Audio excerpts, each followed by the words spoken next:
বিসমিল্লাহির রহমানির রহিম। সবাইকে ইনসাফ অ্যাগ্রোওয়ানের পক্ষ থেকে শুভেচ্ছা জানাচ্ছি। আজকে আমাদের করলার প্রজেক্টে সকাল সকাল চলে আসছি। আমাদের করলার গাছে কিছু ছত্রাক আক্রমণ দেখা যাচ্ছে।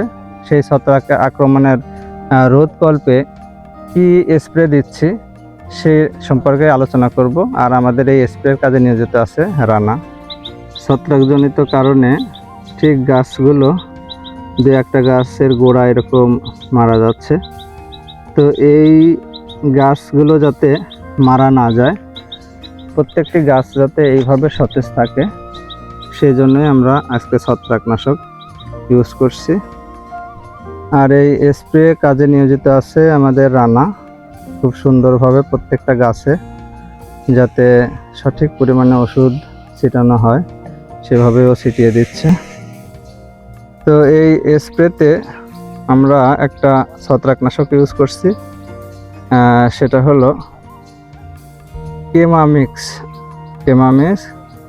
750 WP। এখানে উপাদান আছে কার্বনডাজিম 12% এবং ম্যানকোজেব আছে 63%। এসিআইয়ের 100 গ্রামের প্যাকেট আমরা ইউজ করছি। আপনারা চাইলে যারা এই ছত্রাকের আক্রমণ রোধ করতে চান তারা আপনারা এই ওষুধটা ইউজ করতে পারেন। এই ওষুধটি যারা আপনারা ইউজ করবেন প্রতি লিটারে 2 গ্রাম করে ওষুধ দেবেন, দিয়ে আপনারা আপনাদের করলা জমিতে ইউজ করতে পারেন। তো সবাই ভালো থাকবেন, সুস্থ থাকবেন। আসসালামু আলাইকুম।